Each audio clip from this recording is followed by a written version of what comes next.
வாழ்க வையகம், வாழ்க வளமுடன். வாழ்க வேதாத்திரியம், குருவே துணை.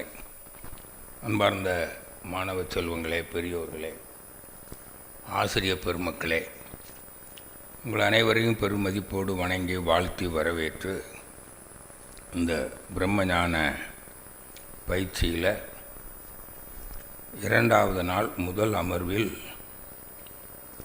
கருமையம் பற்றி நாம் விளங்கி கொள்ள இருக்கிறோம். கருமையம்னா ஆங்கிலத்தில் ஜெனட்டிக் சென்டர்னு சொல்லுவாங்க. ஜீன், மரபு அணுக்கள். அந்த மரபு அணுக்கள் மையம் கொண்டிருக்கிற ஒரு இடம், அதான் ஜெனட்டிக் சென்டர். அந்த மரபு அணுக்கள் தான் கரு. நம்ம உடலில் பல உறுப்புகள் இருக்கின்றன, கருவிகள், உறுப்புகள்னு சொல்கிறோம். அது எத்தனை உறுப்பு சொன்னால்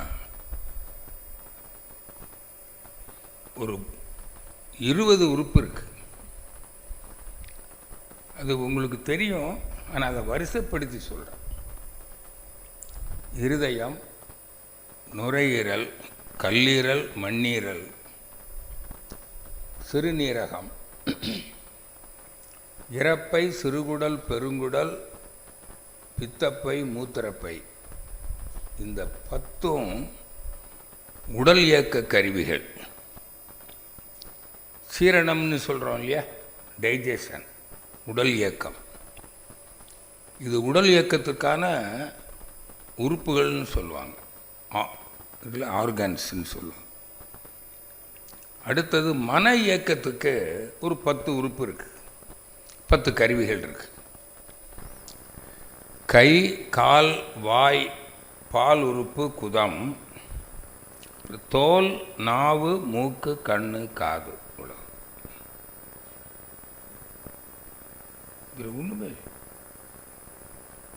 இதை இயக்குகிற ஒரு மையம் இருக்குது, அதான் மூளை, பிரெயின். அங்கே தான் ஜீவகாந்த சக்தி உற்பத்தி ஆகுது. இதுதான் தெரியும், நியூரோ சயின்ஸ், பிரெயின். அதான் பவர் ஹவுஸ். நம்ம ஊருக்கு மின்சாரம் வருதுன்னா அங்கே ஒரு பவர் ஹவுஸ் இருக்கும், ஹெட் ஆஃபீஸ், அதான் ஹெட்டு. இங்கே இருந்து தான் அந்த தெய்வீக சக்தி, சீவகாந்த சக்தி உடல் இயக்க கருவிகளையும் மன இயக்க கருவிகளையும் இயக்குகிறது. மின்சாரம் உடல் முழுதும் பரவணும்னா இங்கே இப்போ வயரிங் பண்ணியிருக்கிறோம். நம்ம உடம்புல மூளையிலிருந்து வயரிங் நடக்குது. உடல் முழுதும் 72,000 நாடி நரம்புகள், நர்வஸ் சிஸ்டம். இந்த நியூரோ சயின்ஸ் எல்லாம் மாணவர்கள், முன்னாள் மாணவர்கள் இருக்கிறீங்க. உங்களுக்கு தெரிஞ்சே தான் சொல்கிறேன், தெரியாதே சொல்கிறேன். உங்களுக்கு தெரியும்ன்றது நிறையா பேருக்கு தெரியாது. இப்போ தெரிஞ்சுக்கிட்டீங்களா? இந்த உறுப்புகளெல்லாம் கட்டப்படுகிறது. அதுக்கு ஒரு வித்து இருக்கணும் இல்லையா, சீடு. ஒரு தக்காளி பயிர் பண்ணுறீங்கன்னா அந்த தக்காளிக்கான வித்து இருக்குல்ல, சீடு, அது நல்ல தரமாக இருக்கணும். உயர்தரமான விதையாக இருந்தால் ஒரு நல்ல தக்காளி செடி வளரும், அது நல்ல பலனை கொடுக்கும். அதே மாதிரி இந்த உறுப்புகளுக்கான வித்தை தான் ஜீன்னு சொல்கிறோம். அதான் மரபு அணுக்கள். படிச்சிருக்கீங்கல்ல? இந்த மரபு அணுக்கள் தூய்மையாக இருக்கணும். சர்டிஃபைடு சீடுன்னு சொல்லுவோம், சான்றளிக்கப்பட்ட விதை.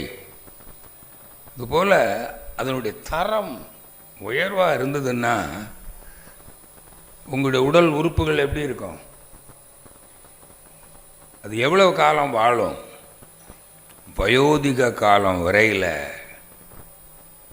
அது முழு திறனோடு செயல்படும். 80 வயசுக்கு மேலே திறன் குறையும். அதுக்கப்புறம் ஒரு நாள் அந்த உறுப்புகளெல்லாம் இயக்கத்தை நிறுத்திவிடும். அதுதான் மரணம்.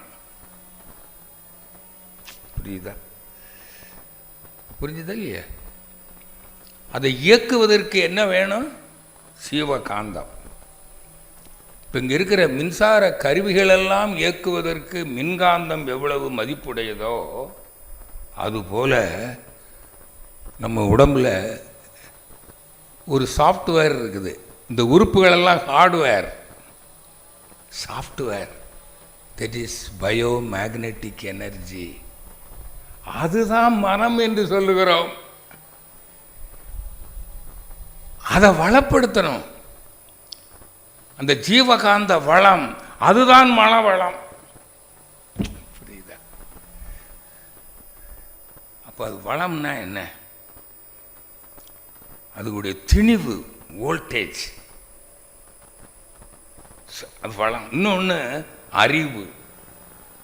அறிவும் ஆற்றலும் சீவகாந்தத்திற்கு வளம். புரியுதா? இப்போ ஆற்றல் எதுக்கு? இந்த ஆற்றல் இப்போ இந்த மின்காந்த ஆற்றல் இருந்தால் தான் இந்த உறுப்புகளெல்லாம் சீராக இயங்கும். அதான் உடல் நலம். புரியுதில்லை? இப்போ வோல்டேஜ் குறைஞ்சி போச்சு, கருவிகள் சரியாக இயங்காது இல்லையா? இப்போ கோளாறு ஆகி போயிடுச்சுங்க. அதான் டிசீஸ். சீராக இயங்குனா அதுக்கு பேர் ஈஸ். ஈஸ் டிஸ்டர்ப் ஆனால் டிசீஸ், நோய். நமக்கெல்லாம் நோய் வருதா வரலையா? இந்த உலகத்தில் பிறந்தாலே நோய் வரும். அதனால தான் கடவுள்கிட்ட கேட்டாங்க பெரியவங்க, கடவுளே எனக்கு பிறவி வேண்டாம், என்னை மீண்டும் பிறக்க வைக்காதே. பிறவி பிணி பிறவாமை வேண்டும், நான் பிறவி படுங்கடலை நீந்த வேண்டும், நான் உன்னிடம் வந்து சேர்ந்து விட வேண்டும், நான் இறைவனடி சேர வேண்டும், சேர்ந்து விட்டால் என்னை மீண்டும் நான் பிறக்க மாட்டேன். புரியுதில்ல? ஏன் பிறந்தா என்ன ஆகும்? நோய்.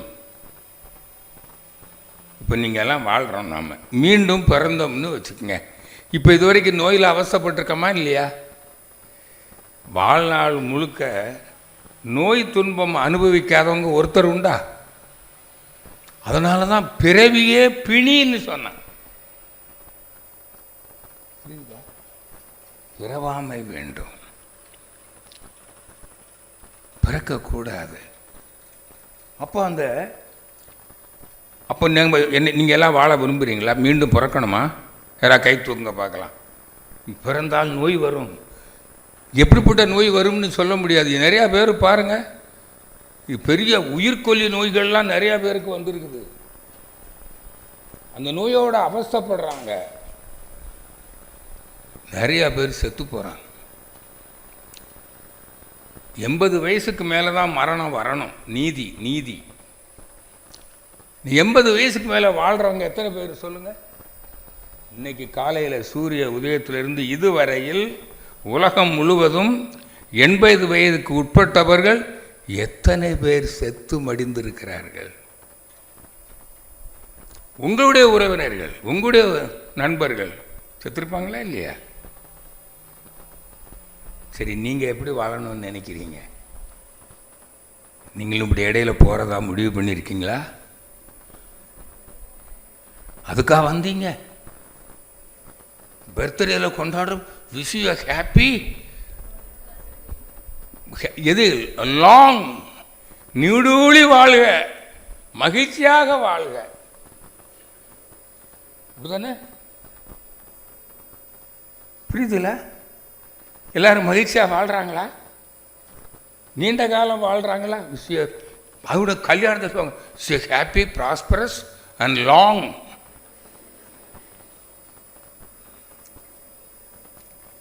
எங்கே லாங்க? அவ்வளவு இடையில போகுது. அப்படி உடல் தளர்ந்து வயோதிக காலத்தில் வயோதிகத்தின் ஓல்டேஜ் காரணமாக மரணம் வந்தால், இந்த உடலுக்கு சாவு வந்தால், அதற்கு பெயர் மரணம் அல்ல, அவர் இயற்கை எய்தினார். அப்போ அதுக்கு முன்னாடி நோய்வாய்ப்பட்டோ தற்கொலை செய்தோ அல்லது விபத்துக்களாலேயோ ஒருவர் செத்து போனால் அதற்கு பெயர்தான் மரணம். புரியுதா? பைபிளில் ஒரு வசனம் இருக்கும், நீங்கள் ஏதாவது பைபிள் படிக்காட்டி கூட பரவாயில்ல, எங்கேயாவது சர்ச்சில் எழுதி வச்சுருப்பாங்க காம்பவுண்டில். நான் முந்தா நாள் கூட பார்த்தேன். முந்தா நாள் தூத்துக்குடி பக்கத்தில் ஒரு ஊரில் இருந்தேன். அப்போ ஒரு பக்கம் போகிறப்ப சர்ச்சில் எழுதி வச்சுருந்தது, பாவத்தின் சம்பளம் மரணம். ரொம்ப அருமையாக எழுதி வச்சுருக்கிறேன். அப்போ ஒரு செத்து போயிட்டாங்க, என்ன அர்த்தம்? அட பாவி, என்ன பாவம் பண்ணானோ?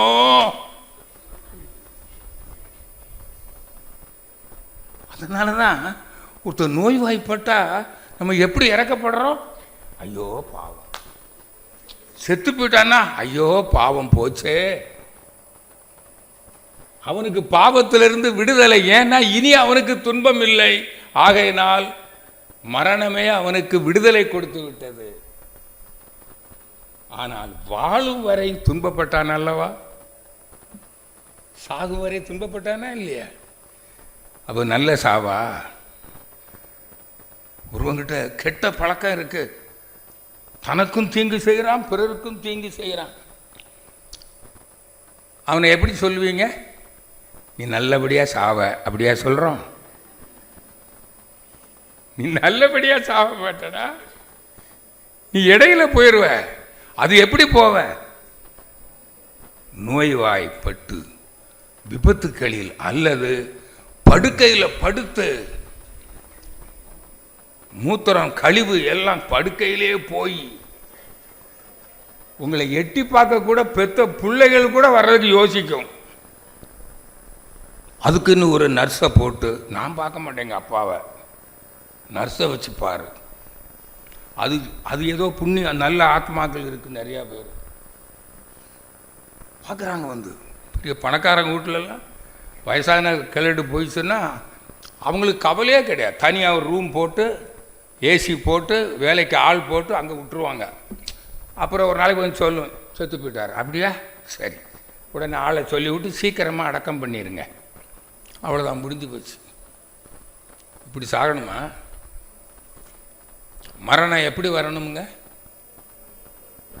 நல்லா அப்படி இதுக்கு மேலே முடியாது, அவர் விருப்பத்துக்கு மாறாக மரணம் வரக்கூடாது.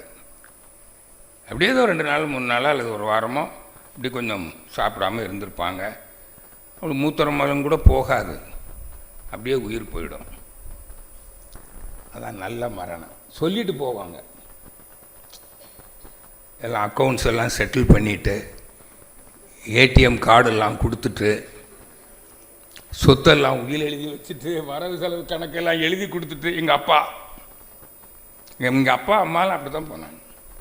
அதெல்லாம் சொல்லிவிட்டு அப்போ நான் சொன்னேன், போகிறது போகிறீங்க, நான் ஊரில் இருக்கும்போது போங்கன்னு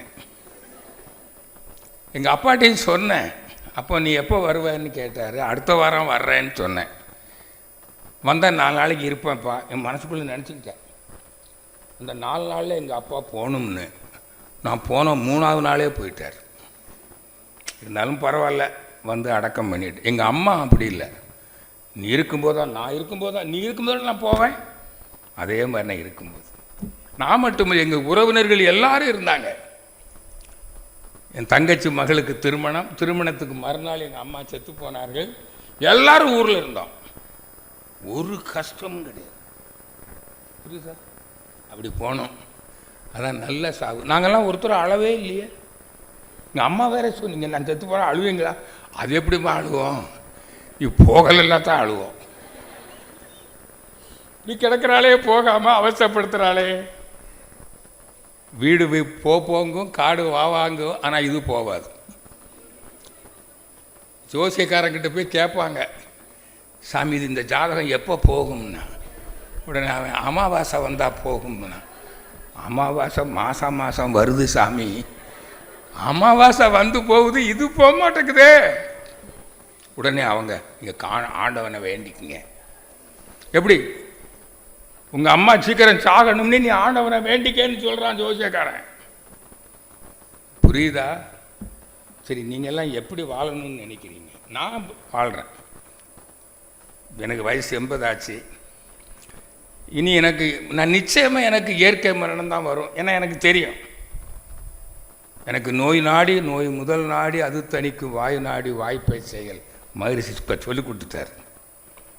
நோயின்னா என்ன, நோய் எப்படி, நோய் நாடி நோயின்னா என்ன, நோய் எதனால் வருகிறது, நோயை எப்படி தணிப்பது என்ற அறிவு எனக்கு கிடைத்து விட்டது. அந்த அறிவை நான் அறிந்து கொண்டேன். அதனால் எனக்கு இப்போ இந்த அகால மரணத்தை பற்றிய அச்சமே இல்லை.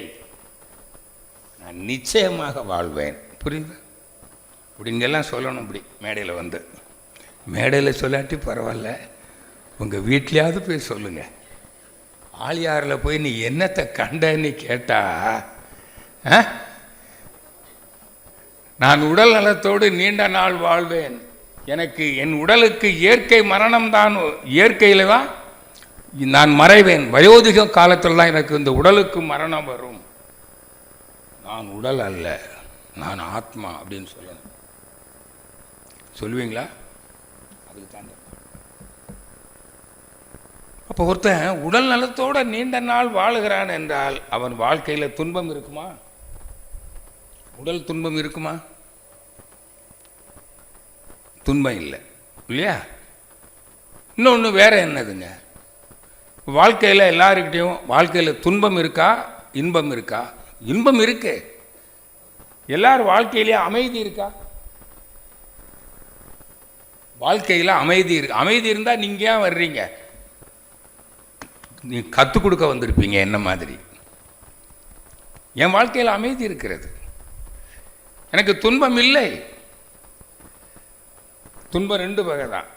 ஒன்று உடல் துன்பம், இன்னொன்று மனசுக்கு துன்பம். Physical wellbeing, mental wellbeing. Physical health, mental health. உடல் நலம் மட்டுமே நலம் அல்ல, மனநலமும் சேர்ந்தது தான் முழுமை நலம். It is holistic health. புரியுதா? அதான் உடல் மன நல வாழ்வுக்கு ஆன்மீக அறிவு, மெய் ஞானம், பிரம்ம ஞானம். அப்போ பிரம்ம ஞானம் எதுக்கு உங்களுக்கு? துன்பம் இல்லாமல் வாழ.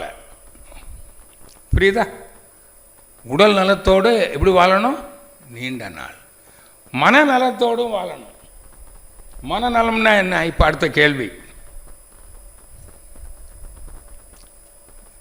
என்ன சொல்லுங்க பார்ப்போம். அது மன துன்பம். எதெல்லாம் உங்களுக்கு மன துன்பமா இருக்கு? முதல்ல எழுதுங்க. உடல் துன்பம்னா உடலில் நோய், உடலுக்கு துன்பம்.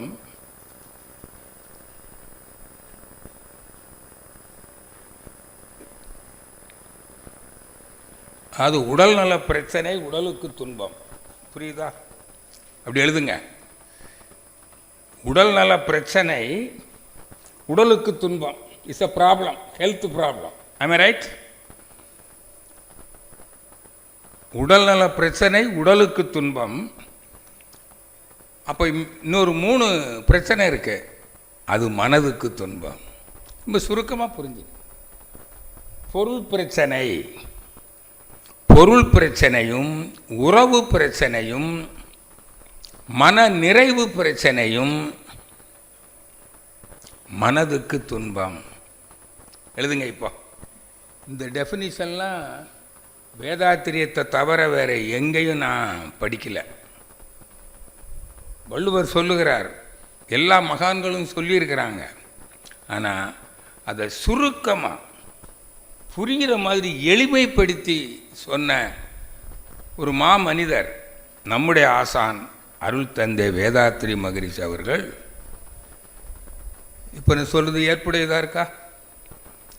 உடல்நல பிரச்சனை, உடலுக்கு துன்பம், பொருள் பிரச்சனையும் உறவு பிரச்சனையும் மன நிறைவு பிரச்சனையும். அது மன நிறைவுன்னா எதில்? உலக இன்பங்களை துய்ப்பதில் மன நிறைவு பிரச்சனை. உலக இன்பங்களை அனுபவிக்கிறோம், தொட்டு சுவைத்து முகர்ந்து பார்த்து கேட்டு. அதானே, பொருள் உறவிலும் பால் உறவிலும் புலன் இன்பங்களை அனுபவிக்கிறோம். இதில் நிறைவு இருக்கா? பொதுவாக யாராவது சாகிற போது எங்கள் அம்மாட்ட கூட கேட்டேன், ஏம்மா இவ்வளோ காலம் வாழ்ந்திருக்கிறிய, 96 வருஷம், எங்கள் அம்மா 96 இயர்ஸ், அனுபவித்தது போதுங்கிற மன நிறைவோடு போறியா? இன்னும் உனக்கு வாழணுங்கிற ஆசை இருக்குமா, இருக்கான்னு கேட்டேன். இல்லாமல் இருக்குமா? இப்போ வாழ்ந்து என்ன பண்ண போகிற? இவ்வளவு நாள் அனுபவித்த இன்பத்தை தானே அனுபவிக்க போகிற. அப்போ இவ்வளவு நாள் நீ புலன் இன்பங்களை அனுபவிச்சிருக்கிற. கண்டு கேட்டு உண்டு இருத்து உற்றறியும் ஐம்புலன் இன்பம் சுவை ஒளி ஊறு ஓசை நாட்டம் என்ற 5 வகைதறிவான் கட்டே உலகு. இதைத்தானே அனுபவிக்கிறீங்க. அப்போ உங்களுக்கு என்ன வரலன்னா, மன நிறைவு வரவில்லை, அதைத்தான் ஆத்ம சாந்தி அடையவில்லை. புரியுதா? அப்புறம் மே தி சோல் ரெஸ்ட் இன் பீஸ். ஆமாம், எங்கே சோல் ரெஸ்ட் இன் பீஸ்? உனக்கு ரெஸ்டே கிடைக்காது, நீ திரும்ப பிறந்துருவ. கர்த்தருக்குள் நித்திரை அடைந்தார், அங்கே ஓய்வு எடுக்கிறார். அப்படியே நிரந்தரமாக ஓஞ்சிடணும், திரும்ப பிறக்கக்கூடாது. புரியுதா? இதெல்லாம் வாழ்வியல் எவ்வளவோ விஷயங்களை நீங்கள் கேட்டு தெரிஞ்சு வச்சுருப்பீங்க. சும்மா ஏதோ வாழ்ந்துக்கிட்டு இருக்கிறீங்க இப்படி. இப்போ சொல்ல தெரியுதா? உடல்நல பிரச்சனை உடலுக்கு துன்பம், பொருள் பிரச்சனையும் உறவு பிரச்சனையும்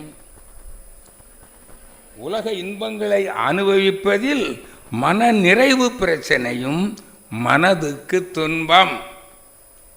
இந்த துன்பம் இல்லாத வாழ்வே அமைதி வாழ்வு, நல வாழ்வு, ஆனந்த வாழ்வு, பேரின்ப வாழ்வு. புரியுதா? நல வாழ்வு, ஆனந்த வாழ்வு, பேரின்ப வாழ்வு, peaceful life, satisfaction and peace, இப்படிலாம் சொல்கிறீங்கல்ல. இப்போ சொல்லிக்கங்க, நல்லா புரிஞ்சுக்குங்க. அதனால தான் இங்கே தவம் பண்ணி சங்கல்பத்தில் சொல்கிறோம். என்ன சொல்கிறோம்? உடல் நலத்தோடு நீண்ட நாள் வாழ்வோம், நிறை செல்வந்தராக வாழ்வோம், உயர் புகழோடு வாழ்வோம். அதுக்கு என்ன வேணும்னா மெய் ஞானம் ஓங்கி வாழ்வோம்.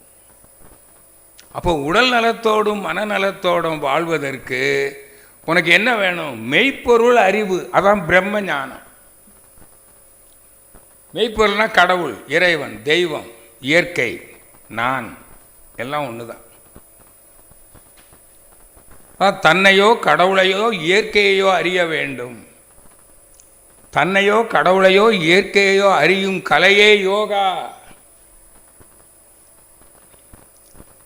தன்னையோ கடவுளையோ, நான் வேறு கடவுள் வேறு அல்ல, இயற்கை, இயற்கை வேறு நான் வேறு அல்ல. மாணவர்கள், உங்களுக்கு இயற்கைன்னா எதுலாம்? அறிவும் ஐம்பூதங்களும் இயற்கை. இப்போ நீங்கள் உங்கள் உடம்புல என்னென்ன இருக்குது? நிலம், நீர், நெருப்பு, காற்று, விண், அறிவு, இவ்வளோதானே. அப்போ நீங்கள் இயற்கை தானே. இதுக்கு அப்பால் இந்த இயற்கையில் என்ன இருக்குது சொல்லுங்களேன்? இந்த பூமி இயற்கை தானே. நிலம், நீர், நெருப்பு, காற்று, விண், ஐம்பூதங்கள். அப்புறம் கூட என்ன இருக்குது? அறிவு இருக்குது. அதனால் அது ஒழுங்காக சுற்றுது.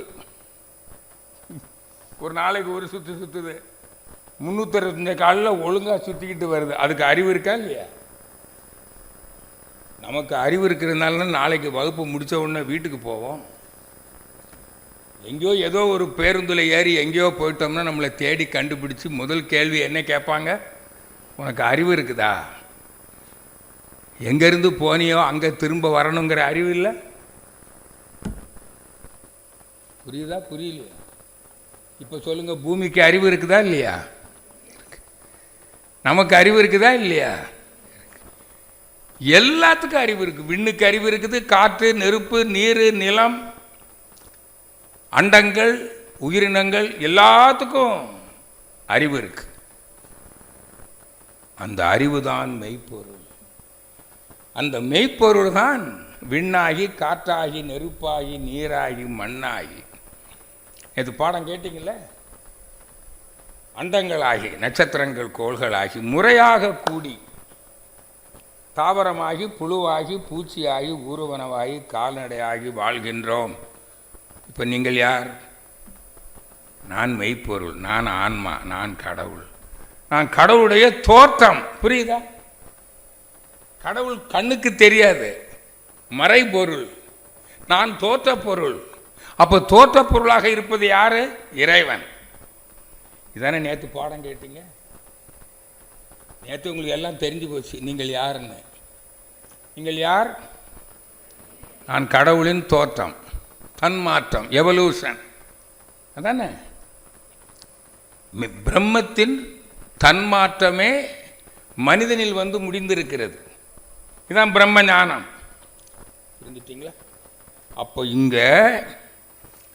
இந்த மனிதனில், மனிதன்கிறது என்னவா இருக்குது? உடல், உயிர், மனம்.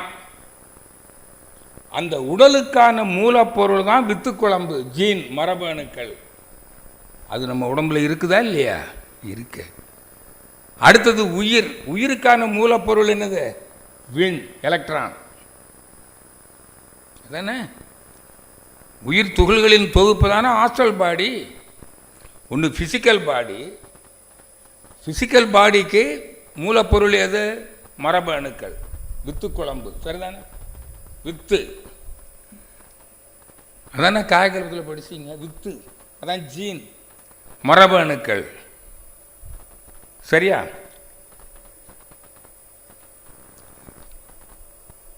அந்த இப்போ நல்லா கவனிங்க. பருவுடலுக்கு என்னது மூலப்பொருள்? வித்து. நுண்ணுடலுக்கு எது மூலப்பொருள்? நுண்ணுடலுக்கு மூலப்பொருள் எது? விண், விண் துகள்கள், உயிர் துகள்கள். சரியா? இப்போ மனதுக்கு எது மூலப்பொருள்? காந்தம். புரியுதில்ல? இந்த மூணும் சேர்ந்த இடத்துக்கு பேர் தான் கருமையம். இப்போ கருமையம்னா என்னன்னு தெரிஞ்சிட்டிங்களா? நம்ம உடம்புல நான் யார்? உடல், உயிர், மனம். இந்த மூணும் சேர்ந்து தானே மனுஷன். சரியா? இப்போ பாருங்கள், பருவுடல் அது பிசிக்கல் பாடி. எதால் ஆனது? செல்கள். செல்கள் எதால் ஆனது? ஐம்பூதங்கள். ஐம்பூதங்கள் கூடி அங்கே வித்து உண்டாகுது, சீடு. ஒவ்வொரு செல்லிலையும் வித்து இருக்குது. அதனால தான் ஒரு செல்லை வச்சு குளோனிங்கில் ஒரு மனிதனே உருவாக்க முடியும் இல்லையா? அனிமல் கிங்டம், புழு முதல் மனிதன் வரையில் அது உயிரினம். அதாவது பயாலஜியில் ரெண்டாக பிரிக்கிறீங்க, பாட்டனி அண்டு ஜுவாலஜி. ஜுவாலஜியில் தான் அந்த மரபு அணு வச்சு ஒரு உயிரை உண்டாக்க முடியும். பாட்னிலையும் முடியும். அதுக்கு பேர் டிஷ்யூ கல்ச்சர். ஆம் ஐ ரைட்? ஒரு தாவரத்தில் ஒரு செல்லை எடுத்து, ஒரு வாழை மரத்துடைய செல்லை எடுத்து ஒரு வாழை மரத்தை உருவாக்கிறது. மனித உடம்புல இருந்து ஒரு செல்லை எடுத்து ஒரு மனிதனை உருவாக்கிற முடியும். There is cloning. அப்போ அங்கே வித்து இருக்குது இல்லை? புரியுதா? புரியலையா? அதான் மரபு அணுக்கள், கரு. அந்த கரு ஒவ்வொருலையும் இருக்கு. அந்த கரு நம்ம உடம்புல மையம் கொண்டு இருக்கிறது ஒரு இடத்துல. அதுதான் கரு மையம். அந்த எந்த இடம்னா நம்முடைய உடலில் மையப்பகுதி. சரி, அது அப்புறம் வரும். இது அங்கு பருவுடல். அந்த பருவுடலுக்குள்ள என்ன இருக்குதுன்னு சொன்னோம்? நுண்ணுடல். நுண்ணுடல் எதால் ஆனது? எலக்ட்ரான். உடம்புக்குள்ளே இருக்க எலக்ட்ரானுக்கு பேர் பயோ. புரியுதுல? அது வான், இது சீவன். அதான் வான் காந்தம், இது சீவ காந்தம். அப்போ காந்தம் இருக்கும் அல்லவா? எலக்ட்ரான் ஒன்று இருந்தால் எலக்ட்ரோ மேக்னட்டிசம் இருக்கும், ஏன்னா சுழலும். நெருப்பு என்று ஒன்று இருந்தால் அதிலிருந்து ஒளி வரும். அப்போ வித்து இருக்கும், பரு உடலுக்கு மூலப்பொருள், நுண்ணுடலுக்கு உயிர் துகள்கள், காந்த உடலுக்கு என்னது? சீவ காந்தம். அதான் இறைத்துகள்.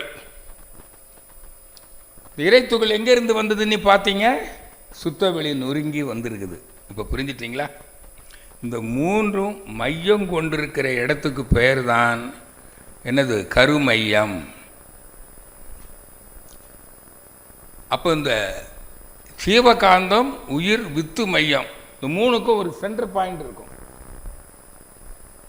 அதான் பிளாக் ஹோல்னு இங்கே போட்டு வச்சுருக்குறோம். நான் பிளாக் ஹோல் அல்ல. பிளாக் ஹோலில் ஒன்றும் பதிவு இருக்காது, காந்த களத்தில் தான் இருக்கும். இப்போ நம்ம பதிவுறோம்ல, மொபைல் ஃபோனில் ஒரு செய்தி வருது, அங்கே இருக்கிற magnetic field, sim card, memory card, chip, அங்கே இருக்கிற மேக்னெட்டிக் ஃபீல்டில் தானே பதிவு பண்ணுறீங்க. அதானே திருப்பி எடுத்து காமிக்குது. அப்போது நம்முடைய செயல்கள் எல்லாம், நம்முடைய எண்ணமும் செயலும் அங்கே பதிந்து விடுகிறது. அந்த எண்ணமும் செயலும் தான் இன்ப துன்பத்திற்கு காரணம். எச்செயலும் எண்ணமலும் மூலத்தாலாம். எண்ணம் செயலாகும், செயலுக்கு என்ன வரும்? விளைவு வரும். அந்த விளைவு என்னவா இருக்கும்? ஒன்று இன்பம் அல்லது துன்பம். இப்போ வாழ்க்கையில் துன்பங்கள் வருகிறது என்றால் அதுக்கு எது காரணம்? நம்ம கருமையத்தில் இருக்கக்கூடிய பதிவுகள். அது துன்பம் தரக்கூடிய பதிவுகளுக்கு பெயர் தான் சின்ஃபுல் இம்ப்ரிண்ட்ஸ், பாவ பதிவுகள். அந்த பாவ பதிவுகள் தான் நமக்கும் பிறருக்கும் துன்பம் தருகிறது. புரியுதில்ல? அப்படியானால் அந்த பாவ பதிவுகள் இந்த கருமையத்தை களங்கப்படுத்தி விடுகிறது. அந்த கருமையத்துக்கு பேர் தான் ஆத்மா, ஜீவாத்மா. அதை நம்ம என்ன செய்யணும்? தூய்மைப்படுத்த வேண்டும். அதான் ஆத்ம தூய்மை, மன தூய்மை சொல்கிறாங்களா இல்லையா? ஆத்ம தூய்மை, சோல் பியூரிட்டி. அப்போ யார் ஆத்மாவை தூய்மை செய்து கொள்ளுகிறார்களோ அவர்களுக்கு அந்த பாவ பதிவுகள் எல்லாம் இருக்காது. அப்போ அவங்க என்ன செய்வாங்க? செய்கிற செயலெல்லாம் என்னவா இருக்கும்? நல்லதாகவே இருக்கும். நல்ல செயல்னா என்னது? துன்பம் தராத செயலுக்கு பெயர் நல்ல செயல். துன்பம் தரும் செயலுக்கு பேர் தீய செயல். அப்போ நம்ம வாழ்க்கையில் துன்பம் வருதுன்னா அதுக்கு யார் காரணம்? தீதும் நன்றும். அப்போ நாம் செய்த தீய செயல்கள், நாம்னா இந்த பிறவியில் நாம் மட்டும் செஞ்சதா? இந்த கருமையத்தில் என்னுடைய பதிவு மட்டும்தான் இருக்கிறதா? இந்த கருமையம் எங்கிருந்து வந்தது? என் பெற்றோரிடமிருந்து வந்தது. அப்போ அவர்கள் செய்த பாவ செயல்கள் அவர்களுக்கு எங்கிருந்து வந்தது கருமையம்? அவங்க பெற்றோர், அவங்க பெற்றோர், அவங்க பெற்றோர், அவங்க பெற்றோர். ஆதி மனிதன். ஆதி மனிதனுக்கு கரு எங்கிருந்து வந்தது? விலங்கு. விலங்குகள் செய்த தீய செயல்களைத்தான் மனிதன் செய்கிறான். விலங்கு பிறர் வளம் பறிக்கும், பிறருக்கு துன்பம் தரும், பிறர் உடலை தாக்கும், பொருளை பறிக்கும், வாழும் சுதந்திரத்தை அளிக்கும். அப்போ அதே விலங்கு பதிவு தான் இப்போ மனிதன்கிட்டே இருக்குது. அதனால தான் மனிதன் என்ன பண்ணுறான்? பிறருக்கு தீங்கு செய்கிறான். அதனால் பிறருக்கு தீங்கு செய்கிறவனை பார்த்து என்ன சொல்லுவீங்க? எல்லாம் மனுஷன் தானே, அவனுக்கு மனிதத்தன்மை இருக்கா? புரியுதுல்ல? அப்போ என்ன இல்லை? அன்பு இல்லை. அப்போ அன்பு தான் மனிதத்தன்மை. அன்பு இருப்பவன் யாருக்காவது தீங்கு செய்வானா? பிறர் துன்பப்படுவதை பார்த்து வேடிக்கை பார்ப்பானா? உதவுவானா? ஈதல் இசைப்பட வாழ்தல். அப்போ யாருக்கும் துன்பம் தராமலும் பிறர் துன்பம் போக்கி வாழ்பவனே எப்படி வாழ்வான்? துன்பம் இல்லாமல் வாழ்வான். இதான் வள்ளுவர் சொன்னார், பிறர்க்கின்னா முற்பகல் செய்யின் தமக்கின்னா பிற்பகல் தாமே வரும். புரியுதில்ல? அப்போ நம்மக்கிட்ட விலங்கிலிருந்து வந்தவனுக்கு நம்ம எல்லாரும் ஒன்று தான் தெரியாது.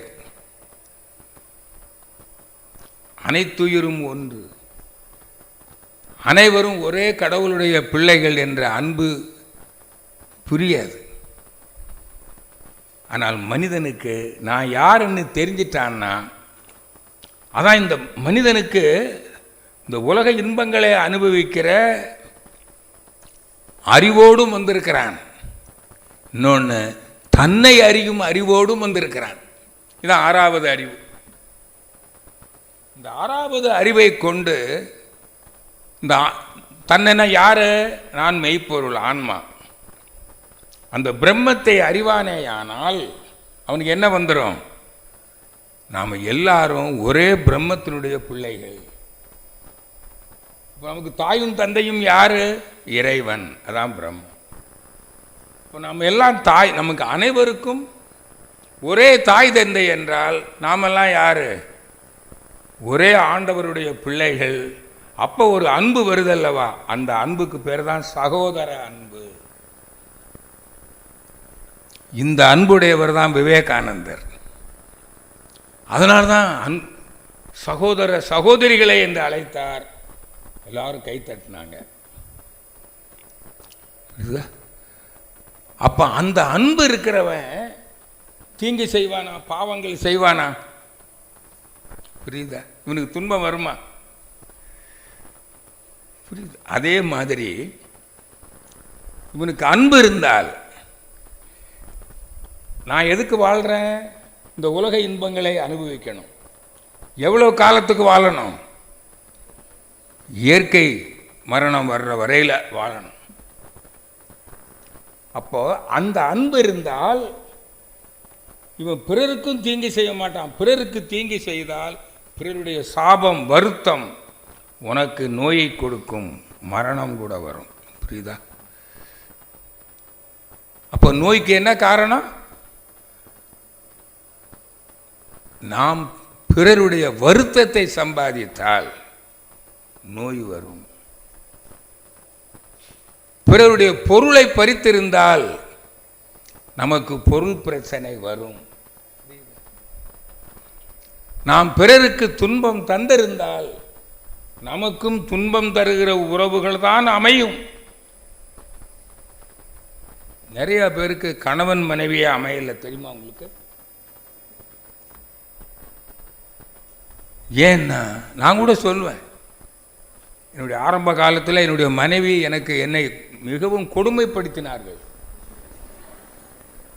எனக்கு ஏன் இந்த துன்பம்? ஏண்டா கல்யாணம் பண்ண?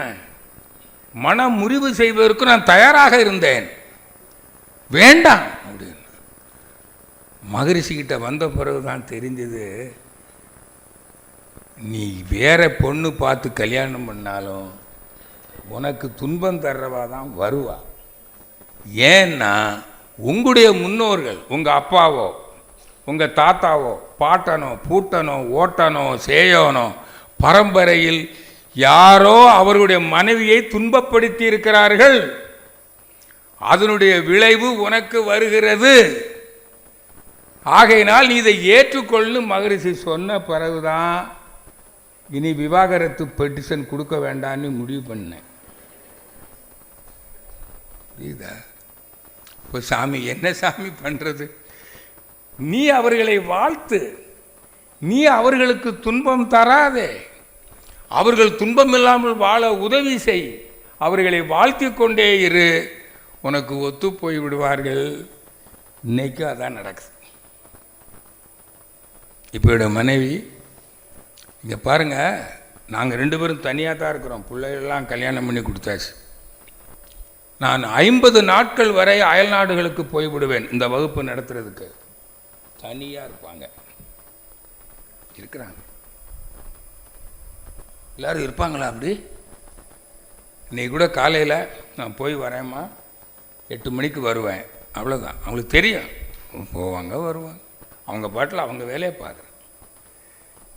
அவங்களுக்கு காலையிலே அவங்களுக்கு ஒரு டீ போட்டு, ஆவாரம்பூ டீ போட்டு நானும் குடிச்சிட்டு அவங்களுக்கு மூடி வச்சுட்டு வந்திருக்கிறேன். ஏன்னா காலையில் ஆவாரம் பூட்டி இந்த மாதிரி மூலிகை டீ போடுறது என் வேலை. அப்படி ஒரு பழக்கமாக வச்சுருக்குறோம். அவங்க ஏதோ ஒரு வேலை செய்வாங்க, நான் ஒரு வேலை செய்வேன், அப்படி தானே. ஏன்னா எனக்கு அந்த நேரத்துக்கு வேணும், அதுக்காக நானே போட்டு வச்சிடுறேன்.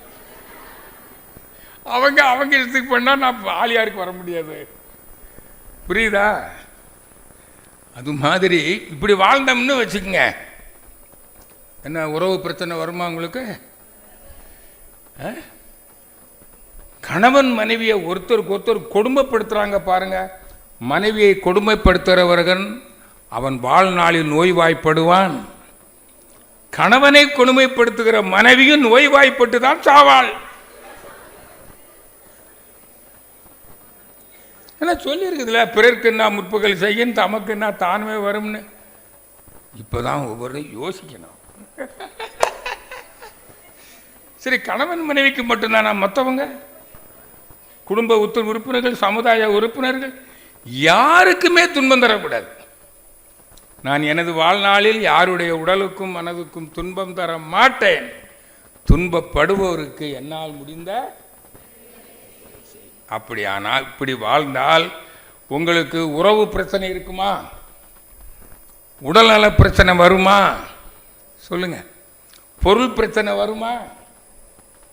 நீங்க அன்பு இருக்கிறவங்க உழைச்சில்ல சம்பாதிப்பீங்க. திருடுவீங்களா, ஏமாத்துவீங்களா, கொள்ளையடிப்பீங்களா, கலப்படம் பண்ணுவீங்களா, குறுக்கு வழியில் சம்பாதிப்பீங்களா? குறுக்கு வழியில் சம்பாதிச்சீங்கன்னா குறுக்கு வழியிலே போயிடும். புரியுதா? அதான உண்மை. நானும் அரசு அதிகாரியாக தானே இருந்தேன். அது எனக்கு தெரியும். அப்போவே மகரிஷிகிட்ட சொல்லிட்டாங்க, மகரிஷி நீ நேர்மையாக உழைச்சி சம்பாதிங்க, நீங்களும் நல்லா இருப்பீங்க, உங்கள் பிள்ளைகளும் நல்லா இருக்கும். ஏன் சாமி, இப்போவே நான் ஒரு ஆள் சம்பாதிக்கிறேன், இன்னும் ரிட்டையர் ஆகிட்டா ரொம்ப கஷ்டமாக இருக்கும் சாமி. இப்போவே கஷ்டமாக இருக்குது. உங்கள் பிள்ளைகள் உங்களுக்கு சம்பாதிச்சு கொடுப்பாங்கன்னாரு. இன்னைக்கு எல்லாம் கொடுக்குறாங்க. பென்ஷனுக்கு பத்தாது, ஆனால் எனக்கு பொருள் கஷ்டமே இல்லை. மாதமானா என் பிள்ளைகள் பையன் அப்போ எவ்வளோ வேணும்னு கேட்பான். நான் என்ன கேட்குறேனோ கொடுத்துருவோம். புரியுதா? தம் பொருள் என்ப தம் மக்கள் அவர் பொருள் தம் தம் வினையால் வரும். நான் என் பெற்றோருக்கு பணம் கொடுத்து வாழ்ந்தேன், உதவினேன். என் பிள்ளைகள் எனக்கு தருகிறார்கள். எப்படி வாழணும் நீங்க? புரியுதா? இப்போ அப்போ இப்படி வாழ்ந்தீங்கன்னா உங்களுக்கு நோய் வருமா? பிறருடைய வதனையை சம்பாதிக்கிறீங்க அன்பு இல்லாதனால. அப்போ உறவு பிரச்சனை வராதில்ல. அப்போ இதுக்கெல்லாம் அடிப்படை என்னங்க? அன்பு. அன்பு எப்போ வரும்? ஆன்மாவை, என்னை, கடவுளை அறிந்தவர்களுக்கு தான் அன்பு மலரும். புரியுதுல்ல? அறிந்தது சிவம், மலர்வது அன்பு. அன்பே சிவம், அன்பே கடவுள். அதுக்கு தான் பிரம்ம ஞானம். அப்போ அன்பு வளர்ந்து விட்டால் உங்க கருமையத்தில் என்ன இருக்கும்? என்ன இருக்கும்? கெட்ட குணம் இருக்குமா? உங்களுக்கும் பிறருக்கும் தீங்கு செய்கிற கெட்ட குணங்கள், கருமையம் கெட்டு போகிறதே. கருமையுடைய தரம் அது என்ன? அதுதான் 6 தீய குணங்கள். புரியுதா? இப்போ பேராசை, சினம், கடும்பற்று, முறையற்ற பால் கவர்ச்சி, உயர்தாளும் மனப்பான்மை, வஞ்சம். இதுதான் உள்ளத்தில் களங்கம். அதுதான் உடல் நோய்க்கும் காரணம். புரியுதா? இப்போ அப்போ மனம் தூய்மை அடையணும்னா இந்த 6 குணங்களும் அழியணும்.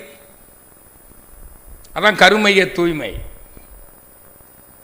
இல்லை, ஒரு பேராசை இருக்குது, சினம், கடும்பற்று, அடுத்தவனு கொடுக்கப்படாது, முறையற்ற பால் கவர்ச்சி, உயர்வு மனப்பான்மை, வஞ்சம். இந்த 6 குணத்தையும் வச்சிருக்கவன் உள்ளம், கருமையம் தூய்மையாக இருக்குமா? கிறிஸ்டல் கிளியராக இருக்குமா? களங்கம். அந்த மனம் அமைதியாக இருக்குமா? கொந்தளிச்சுக்கிட்டே இருக்கும். அதுக்கு பேர் தான் டென்ஷன், ஸ்ட்ரெஸ்ஸு, டிப்ரெஷன், மன அழுத்தம். புரியுதா? மன கவலை. இப்போ மனதில் அமைதி இல்லை. எப்படி மனதில் அமைதி இருக்கும்? அப்போ யார்கிட்ட அமைதி இருக்குங்க? தன்னை அறிந்தவனுக்கு. கடவுளை அறிந்தவனுக்கு, ஆன்மாவை அறிந்தவனுக்கு. புரிஞ்சுட்டீங்களா? சரி, இப்போ கருமையம் தூய்மை அடைந்தால் உனக்கு என்னென்ன பிரச்சனை எல்லாம் நீ யாருக்கும் துன்பம் தர மாட்டேன் தானே. ஈதல் இசைப்பட வாழ்வு, அன்பும் கருணையும் ஊற்றெடுக்கும். கருணைங்கிறது துன்பம் போக்கும் அன்புக்கு பேர் கருணை. பிறர் துன்பம் போக்கும் அன்பும் அதுக்கு பேர் கருணை. புரியுதா? தனிப்பெரும் கருணைன்னு வள்ளல் பெருமான் சொல்லுவார். அப்போ இந்த லவ் அண்ட் கம்பேஷன் இந்த வார்த்தை வந்துருமா இல்லையா? சரி, இப்போ பிறர் மேல அன்பு வரும்னு சொன்னேன், உங்க மேல என்ன வரும்? அதே அன்பு வந்துடும். ஏன்? இந்த உடல் மேல உங்களுக்கு அன்பு வருமா வராதா? ஏன்? இந்த உடல் எதுக்கு இந்த உடலை மெயின்டைன் பண்றீங்க? இந்த உலக இன்பங்களை அனுபவிக்க இல்லையா? தொழில் செய்து பொருள் ஈட்டணும், உலக இன்பங்களை அனுபவிக்க. அதுக்கு உடல் வேணும்ல? உடல் நலம் வேணுமா இல்லையா? அப்போதான் நீங்கள் உங்கள் உடலை நேசிக்கிறீர்கள். ஒரு மோட்டார் வாகனம் வாங்குகிறோம் ஊர் பயணத்துக்கு. அது ஊர் பயணத்துக்கு ரொம்ப பயனுள்ளது. ஆகையினால் என் மோட்டார் வாகனத்தை நான் நேசிக்கிறேன். I love my car, I love my two wheeler, I love my cycle. நான் சைக்கிள் வச்சுருந்த போது சைக்கிளை டெய்லி நல்லா துடைப்பேன், தூசி விழாது. கல்லூரிக்கு சைக்கிளில் தான் போவேன். அப்போது நான் சொல்லுவேன், நான் என்னுடைய வாகனத்தை நான் நேசிக்கிறேன். அப்படி வச்சுருப்பேன். இப்பவும் 2 வீலர் 4 வீலர் எல்லாமே என்கிட்ட இருக்குது. இப்போ வச்சுருக்கிற காரு 12 வருஷம் ஆச்சு, இன்னும் வச்சுருக்கிறேன். புரியுதுங்களா? அப்படி மெயின்டைன் பண்ண ஒரு ரிப்பேரும் கிடையாது. கரெக்டாக 5000 கிலோமீட்டர் ஒரு தடவை சர்வீஸ். வண்டியில் ஒரு சின்ன சத்தம் கேட்டால் உடனே ஒரு ஷாப்புக்கு போய் என்னென்னு பாருங்கள், உடனே சரி. அந்த ஊர் பயணத்துக்கு பயன்படுகிற அந்த மோட்டார் வாகனத்தை நம்ம எப்படி பராமரிக்கிறோம்? அதுக்கு ஆப்ரேஷன் மெயின்டெனன்ஸ் மேனுவல் படித்து பார்த்து, அதான் மேனுஃபேக்சரர், அவருக்கு தான் தெரியும் இந்த மோட்டார் வாகனத்தை எப்படி இயக்கணும், எப்படி பராமரிக்கணும்னு அவருக்கு தானே தெரியும். அதுதான் ஆப்ரேஷன் மெயின்டெனன்ஸ் மேனுவல் கொடுக்குறாங்க. இந்த வாகனத்தை டெலிவரி கொடுக்கும்போது இந்த உடம்பை டெலிவரி கொடுத்தது யாரு தெரியாதா? நம்ம அம்மா. Delivered by our mother. எந்த மதரும் ஆப்ரேஷன் மெயின்டெனன்ஸ் மேனுவல் தரல. தந்தாங்களா? ஒன்றும் கிடையாது. ஏன் தரலன்னு கேட்டான் ஒருத்தன். எங்கள் அம்மா டெலிவரி தான் கொடுத்தாங்களே தவிர my mother is not the manufacturer. இந்த உடம்பை கட்டினது யாரு, படைச்சது யாரு? உடனே படைத்தது பரமசிவன்.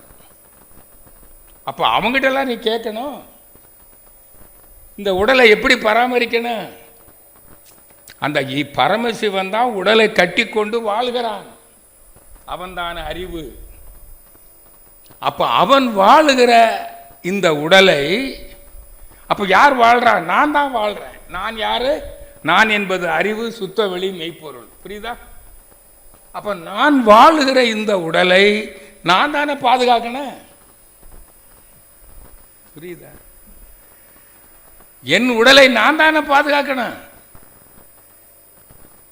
அப்ப நான் பிறருக்கும் தீங்கு செய்யக்கூடாது, என்னுடைய உடலையும் நான் பேணி காக்கணும். எப்படி இந்த உடலை பேணி காக்கணும்? இந்த உடல் எப்படி கட்டப்பட்டது? புரியுதா? வானாகி மண்ணாகி ஊனாகி உயிராகி. புரியுதுல்ல?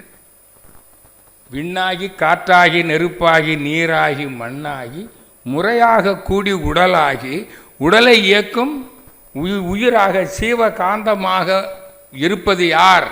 தெய்வம். என் உடலும் தெய்வம், உயிரும் தெய்வம். அப்போ நான் இந்த உடலை நலமாக வச்சிருக்கணும்னா நான் மனம். இந்த மனம் என்ன செய்யணும்? இந்த உடலை பராமரிக்கணும். அதுக்கு என்ன செய்யணும்? 5 பூதங்களையும் நான் சீராக பராமரித்தால், அதில் ஒரு அவேர்னஸ், இதுக்கு பேர் தான் ஹெல்த் அவேர்னஸ். அப்படி நீங்கள் செயல்பட்டால் நோய் வருமா? வர. நான் மகரிஷிக்கிட்ட வரும்போது எனக்கு நோய், மருத்துவர்கள் சொல்லிட்டாங்க, நீ வாழ்நாள் முழுக்க மருந்து சாப்பிடணும். மருந்தை நிறுத்தினீன்னா உன் இருதயம் நின்று போயிடும்.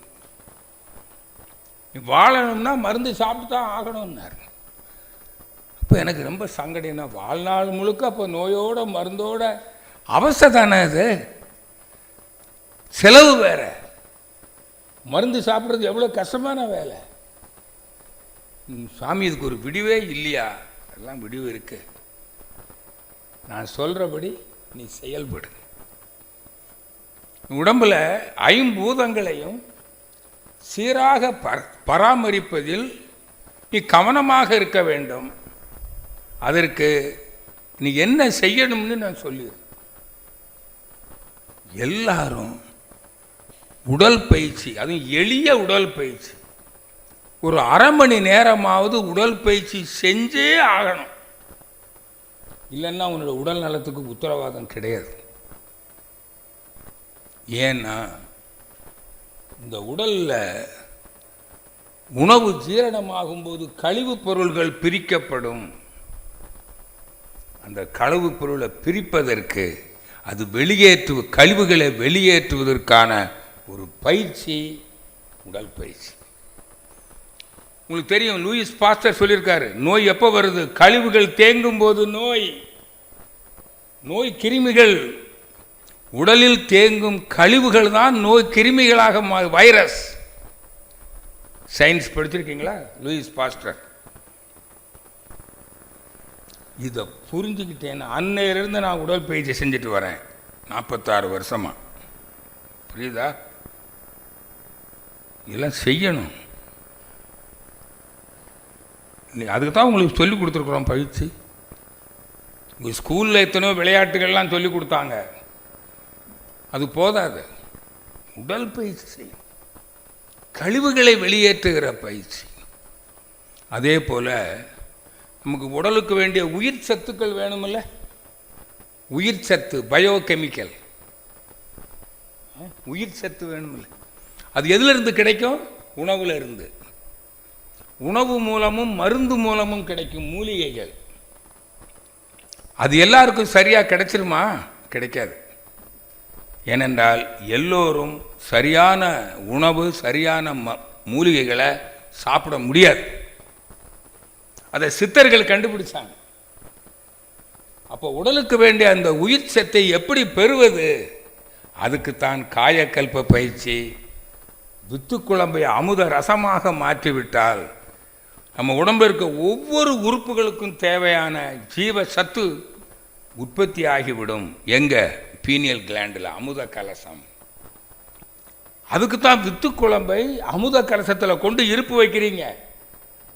நான் 1984 முதல் பயிற்சி செய்து வருகிறேன். அப்போ தான் மதுரை கற்றுக் கொடுத்தாங்க. எல்லாரும் கேட்பாங்க, பார்த்தாலே 80 மாதிரி தெரியல, உடம்புல ஒரு சுருக்கம் இல்லை, முகத்தில் சுருக்கம் இல்லை, தோலில் சுருக்கம் இல்லை, இளமையாக இருக்கிறீர்கள், உங்கள் இளமையின் ரகசியம் என்ன? நான் காயக்கல்ப பயிற்சி முறையாக செய்கிறேன்னு சொல்லிட்டேன், அவ்வளோதான். பாரதி சொல்லுகிறார், காயக்கல்பம் செய்து விட்டான் இவன் வாழ்நாளை கணக்கிட்டு வயதுரைப்பார் யாரும் இல்லை. இன்றும் என்னுடைய உடல் உறுப்புகளை எல்லாம் பரிசோதனை செய்த டாக்டர் சொக்கலிங்கம் சர்டிஃபிகேட் கொடுத்துருக்காரு. You are 10 years young than actual. ஒரு 60 வயதில் ஒருத்தருடைய உள் உறுப்புகள், இருதயம், குடல் எல்லாம் எப்படி இருக்குமோ அப்படி இல்லை. ஒரு 10 ஆண்டுகள் நீங்கள் இளமையாக இருக்கிறீர்கள். சர்டிஃபிகேட் கொடுத்துறாரு. இருக்காரு, கேளுங்க அவர்கிட்ட. அது சொக்கலிங்க. நான் ஏன் சொல்லுகிறேன் என்றால், அன்பார்ந்த மாணவர்களே, பயிற்சியை விட்டு விடாதீர்கள். அதற்கு மேல் நம்முடைய மனதை அமைதியாக வைத்திருக்க வேண்டும். இந்த ஜீவகாந்த சக்தி நம்ம உடம்புல திணிவாக இருக்க வேண்டும். அப்போ தான் ஜீரண சுரப்புகள் சுரக்கும். சுரப்பிகளிலே எண்டோக்ரைன் கிளாண்ட்ஸ், அந்த சுரப்புகள் சுரக்கணும்னா அதுக்கான மூலப்பொருள் தான் ஜீவகாந்தம்.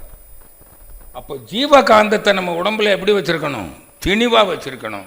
அதனுடைய செலவை ஒழுங்குபடுத்தணும். அதுக்கு தான் உறக்கம், புலன் இன்பம், எண்ணம், இந்த மூணையும் ஒழுங்குபடுத்தணும். தவமும் செய்யணும். நாள்தோறும் நீங்கள் தவம் செய்யணும். அகத்தவம் செஞ்சுக்கிட்டே வந்தீங்கன்னா தான் உங்கள் ஜீரணமே ஒழுங்காக நடக்கும். புரியுதா? அதான் தவம் பண்ணுறவங்களுக்கு நோய் எதிர்ப்பு சக்தி கூடுகிறது. அஜீரணமே நோய்க்கு காரணம். அப்போ ஜீரண சக்தி கூடும் அல்லவா, நோய் எதிர்ப்பு சக்தி கூடும் அல்லவா. அப்போ நீங்கள் தவம் பண்ணணுமா இல்லையா? புரியுதா? இப்போ உங்கள் மேலே அன்பு இருந்தாதான் இந்த உடம்புல யார் வாழ்றா? நான் தான் வாழ்கிறேன். இந்த உடம்புல அறிவு தான் வாழுது. அதான் இறைவன். நான் என்பது அறிவு. அப்போ நான் யார்? நான் பிரம்மம், நான் அறிவு. நான் வாழுகிற இந்த உடலை பாதுகாக்க வேண்டியது யாருடைய பொறுப்பு? உடம்பு முன்னம் இழுக்கென்றிருந்தேன், உடம்பினுக்குள்ளே உருபொருள் கண்டேன், உடம்புலே உத்தமன் கோயில் கொண்டான் என்று உடம்பினை யான் இருந்து ஓம்புகின்றேனே திருமூலர் சொல்றார். புரியுதா? உடம்பால் அழியின் உயிரார் அழிவர், திடம்பட மெய்ஞானம் சேரவும் மாட்டார். உடம்பை வளர்த்தேன், உயிர் வளர்த்தேனே. உன் ஆத்மாவை நஷ்டப்படுத்திக் கொள்ளாதே. அந்த ஜீவகாந்த சக்தியை நம்ம உடம்புல சரியாக வச்சிருக்கணும்னா என்ன செய்யணுங்க? தவம் செய்யணும். அப்போ உடற்பயிற்சி செய்யணும், காயகல்பம் பண்ணணும், தவம் பண்ணணும். அப்புறம் உணவு தானே உடலாக மாறுது. அப்போ உணவு ஜீரணமாகணும்ல. அப்போ உணவில் ஒழுங்கு. அதான் சொல்கிறான், எப்போ செய்யணும், எப்போ சாப்பிடணும்? பசித்து புசி. எதை சாப்பிடணும்? சத்துள்ள தூய்மையான உணவு. சுவைத்து உண். நொறுங்க தின்றால் 100 வயது, அளவுக்கு மிஞ்சினால் அமிர்தமும் நஞ்சு. உணவில் ஒழுங்கு காக்கணும். கண்டதெல்லாம் திங்கப்படாது. புரியுதில்ல? உணவுல ஒழுங்கு கடைப்பிடிக்கவில்லை என்றால் நாம் நமக்கே செய்கிற பாவம், கேடு. அப்புறம் தீது நன்றும் பிறர் தரவார. உணவுல ஒழுங்கு இருக்கணும். உழைக்கணும். உழைச்சாதான ஜீரணம் ஆகும் உணவு. ஏன் இரவு குறைவாக சாப்பிட சொல்கிறோம்? இப்போ ஏன் நிறைய பேர் நோயாளிகள் ஏன் தெரியுமா? இரவு தான் நிறைய பேர் அதிகமாக திங்குறான். புரியுதில்ல? காலை உணவு இளவரசன் உண்ணுவது போல் உண்ண வேண்டும். பகல் உணவு அரசனை போல் உண்ண வேண்டும். இரவு உணவு பிச்சைக்காரனை போல் உண்ண வேண்டும். ஏனென்றால் இரவு உணவுக்கு பிறகு நமக்கு உழைப்பு இல்லை. புரியுதில்ல? உணவை ஒழுங்குபடுத்துங்க. இதெல்லாம் இல்லாமல் நான் பிரம்ம ஞானம் போனேன் மறுபயன். மகரிஷி உணவில் ஒழுங்கு என்று ஒரு நூல் எழுதியிருக்கிறார். அதே மாதிரி உழைக்கணும். உழைக்கலைன்னா ஜீரணம் ஆகுமா? நல்லா உழைக்கிறவன் தானே பசிக்குது. உடல் உழைப்பு வேலை செய்கிறவன் காலையில் 8 மணிக்கு நிறையா சாப்பிட்றான், எதையோ சாப்பிட்றான். 11 மணிக்கு திரும்பவும் சாப்பிட்றான், 1 மணிக்கு திரும்பவும் சாப்பிட்றான். நான் ஒரு காலத்தில் மளிகை கடை வியாபாரம் வச்சிருந்து என் கடையில் இருக்கிற அந்த மூட்டை தூக்குறவங்கெல்லாம் அவன் சாப்பிட்றப்ப நம்ம சாப்பிடவே முடியாது. அப்போ ஒரு 10 ரூபா 20 ரூபா சாப்பிட்டுவான்னு கொடுத்தா அண்ணாச்சி பத்தாதும்பா. நான் சாப்பிட்றேன், நீங்கள் சாப்பிட்றீங்க, எனக்கு பத்தாது. புரியுதா? உழைப்பு. உறங்கணுமா இல்லையா? அதுவும் ராத்திரி 10 மணிக்கு மேலே லைட்டெல்லாம் அணைச்சிட்டு செல்ஃபோன். உடம்பு கெடாமல் என்ன பண்ணும்? 10 மணிக்கு மேலே மன இயக்கம் இருக்கக்கூடாது. 5 புலன்கள் வழியாக செலவாக கூடாது. அரஸ்டிட். ஜீவகாந்தத்தை இழந்து விடுவீர்கள். 8 மணி நேரம் ஓய்வும் உறக்கமும் வேண்டும். மன இயக்கத்தை நிறுத்தணும். இல்லைன்னா நீங்கள் நோயாளி ஆவது காப்பாற்றவே முடியாது. அதான் உணவு, உழைப்பு, உறக்கம். அடுத்தது சொல்லிட்டோம், புலன் இன்பம், எண்ணம். புரியுதில்ல? அப்போ இந்த 5 அளவு முறை காக்கணும் இல்லவா? உங்கள் மேலே அன்பு இருந்தால் தானே செய்வீங்க. எல்லாரும் சொல்கிறான் ஒழுங்கா இருங்க, பண்ண மாட்டேங்கிறான். ஏன்னா ஆன்மீக அறிவு இல்லை, அன்பு இல்லை. அதான் பிரம்மஞானம். இப்போ புரியுதா பிரம்மஞானம் எதுக்குன்னு?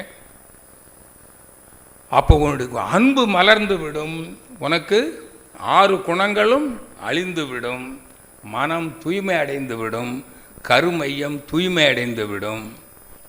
அப்போ கருமையத்தில் ஆசைகள் இருக்குமா? பாவ பதிவுகள் இருக்குமா? 6 குணங்கள் இருக்குமா? உங்களுக்கு பாவ பதிவு இருக்குமா? நோயா? மனதில் களங்கம், மனம் தூய்மை அடைந்து விடும். உடலில் இருக்கிற பாவ பதிவுகளையும் நீ புண்ணியம் செய்து, பிறர் துன்பம் போக்கும் புண்ணியம் செய்தும், இந்த 5 அளவு முறை காத்தும் நாம் பாவ பதிவுகளை போக்கி விடலாம். அப்போ எப்படி வாழ்வோம் சொல்லுங்கள்? இன்னையிலேருந்து நீங்கள் மாதிரி வாழ ஆரம்பிச்சிங்கன்னா உங்களுக்கு இனிமேல் நோய் வரும், சின்ன சின்ன அளவில் வரும். அந்த நோயை என்ன பண்ணுவீங்க? எளிதாக தனித்து விடுவீர்கள். உங்களுக்கு இனிமேல் பொருள் கஷ்டமும் வராது. நீங்கள் எல்லாம் படிக்கிறீங்க, படித்து முடித்த உடனே கண்டிப்பாக தொழிலுக்கு போவீங்க, நல்ல போதிய வருமானம் இருக்கும். அதை வச்சுக்கிட்டு சிக்கனமாக செலவு பண்ணிங்கன்னா, ஆடம்பர செலவு வீண் செலவை தவிர்த்து நீங்கள் செலவு செய்தால் நீங்கள் நிறை செல்வந்தராக வாழ்வீர்களா இல்லையா? நீங்கள் 2 ஒழுக்க பண்பாடை இன்றிலிருந்து கடைப்பிடித்தீர்களானால் உங்களுக்கு ஏதாவது உறவு பிரச்சனை இருக்குமா சொல்லுங்க? இந்த உலக இன்பங்களை அனுபவிக்கும் போது இன்னும் வேண்டும் இன்னும் வேண்டும் என்ற ஆசை இருக்குமா? மரண பயம் இருக்குமா? உங்கள் மரணம் கிடையாது. இந்த உடலாக அனுபவிக்கிறது உலக இன்பங்களை, உங்களுடைய அறிவு அனுபவிக்கிறது. ஆன்மா அழிவதில்லை. ஆகையினால நீங்கள் இந்த உலக இன்பத்தை அனுபவிக்கும் போது அளவுக்கு மேல் அனுபவிக்க மாட்டீர்கள், பேராசைப்பட மாட்டீர்கள், மன நிறைவு கிட்டும். இதுதான் கருமைய தூய்மை. அப்போ கருமைய தூய்மை எப்போ படையும்? இறை உணர்வு பெற்றால், ஆன்மாவை அறிந்தால், ஆன்ம நேயம் மலரும், உயிர்ம நேயம் மலரும், மனம் தூய்மை அடையும், ஆத்மா தூய்மை அடையும். இந்த வாழ்க்கை எப்படி இருக்குமுங்க? அப்போ நீங்கள் எப்படி வாழ்வீங்க? எல்லாரும் என்ன மாதிரி வாழ்வீங்க. உடல் நலத்தோடு நீண்ட நாள் வாழ்வீர்கள், நிறை செல்வந்தராக உயர் புகழோடும் உலக இன்பங்களை துய்த்து போதும் என்ற மன நிறைவோடும் வாழ்வீர்கள், வாழ்வாங்கு வாழ்வீர்கள், இறைநிலையை அடைவீர்கள், உங்களுடைய பிறவி பயனை அடைவீர்கள், பிறவி தொடர் அருந்து போகும், பிறவி பெருங்கல் நீந்துவீர்கள் என்று கூறி உங்கள் அனைவரையும் வாழ்த்தி எனது உரையை நிறைவு செய்கிறேன். அனைவருக்கும் நன்றி, மகிழ்ச்சி, வாழ்த்துக்கள். வாழ்க வளமுடன். இப்போ என்னுடைய நம்பர் சொல்கிறேன், குறிச்சிக்கிறீங்களா? என்னுடைய வாட்ஸ்அப், டெலகிராம் அதெல்லாம் இருக்குது. உங்களுக்கு என்ன ஆலோசனை வேணாலும் கேட்கலாம். உங்களுடைய health problem, wealth problem, relationship problem and peace problem, இந்த 4 ப்ராப்ளம் தானே. இந்த 4 ப்ராப்ளத்துக்கு சொல்யூஷன்ஸ் இலவசமாக. அதுக்காக ராத்திரி 10 மணிக்கு மேலே கூப்பிடக்கூடாது, காலையில் 9 மணிக்கு முன்னாடியும் கூப்பிடக்கூடாது. 10 to 10 வச்சுக்கங்களேன், 10 to 10 கூப்பிடலாம். நம்பரை குறிச்சிக்கங்க, 701009 5530 7010955300. வேத சுப்பையா, VETHA போட்டுங்க, வேத ஒரே வார்த்தை. யூடியூப்பில் போய் என் பேர் அடித்தாலே நிறையா வரும். அங்கே போய் நேரத்தை வீணடிக்காதீங்க, ஒன்றும் வேண்டாம். இது வரைக்கும் நீங்கள் கேட்டுக்கிட்டது போதும். உங்கள் கல்விக்கூட பாடத்தை படிங்க போதும். மற்றபடி என்ன சந்தேகம் இருந்தாலும் இங்கே எல்லாம் சொல்லி கொடுத்தாச்சு. எனக்கு ஃபோன் பண்ணுங்கள், நான் உங்களுக்கு சொல்லிடுவேன். நீ வேறு எதையுமே படிக்க வேண்டாம், தொழில் அறிவுக்கு படியுங்கள். அறநெறி அறிவுக்கு, இயற்கை தத்துவ அறிவுக்கு நீங்கள் படிக்கவே வேண்டியதில்லை. புரியுதா? என்ன புக்ஸ் படிக்கணும்? தொழில் அறிவுக்கான பாடங்களை படியுங்கள். நலமாக வாழ்வீர்கள். வாழ்க வளமுடன்.